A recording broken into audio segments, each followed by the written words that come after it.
what you've been entrusted with is someone that I know personally is going to be committed to your entire welfare just as much as creating a significant experience for you to mature as a person and as an athlete. And that's what Montclair did for me when I moved as a 10-year-old kid. Now, landscape is different, times are different, but ultimately every human wants the same things. We want to be successful, man. We want to be successful. We want to be a part of something that is actually meaningful. So whether you go into work every day, punch the clock, whether you have the great fortune of being a part of a team. Now, is the Glen Ridge? Is it the Ridgers? The Ridgers. The Ridgers. Gotta find a way to put a little extra sauce on it. The Ridgers. So whether you get a chance to call yourself a Ridger and build up something that the coming classes and generations are going to be excited about, every single day you wake up, you have that opportunity. Now, when I moved to Montclair, I'm gonna just be honest with you. I was a little small kid on the food chain.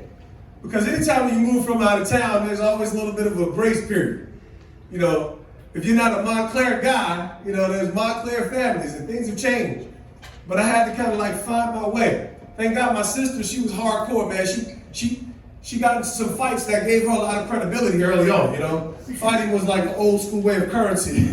So we don't do that anymore. We've become more humane and more civil. We're trying to settle our disputes better. I know it's a lot of disputes on the internet, and we want to keep all that in its all proper context, but I'm just telling you, I had to find my way, and the best way I could do that was, you know what?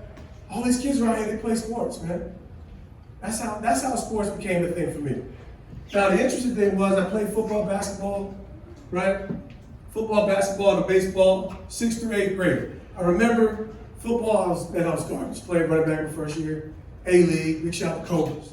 You know, big shout out to, people who invested in that. I know a lot of people from surrounding communities participate in that legacy program. But ultimately, I wasn't good. I played basketball, played AAU basketball. I was preparing for AAU basketball in the summer, and I remember having to go back. I was going ready to try out for JV. I'm just bringing you to a crossroad moment. And I was actually getting really good at basketball over the summer. And sinking 15 free throws straight. You know, left hand was coming along. That's pretty solid for a little dude who's just picking up some sports. And so, of course, you have natural athletic ability, but it was time to play ball. And I couldn't wait to be a part of the JV squad. You had to make weight. 120 was the weight. Finney ball. Rest in peace, Howard Finney. So I had an opportunity to keep playing basketball, or I was gonna, it was some of my classmates, and I couldn't envision myself. And guess what? My heart was in the sport. My heart was in the physicality of it. And I realized how powerful when you begin to develop a love for something. Anybody here love the game of football? And you don't have to. I want you to understand. You don't have to.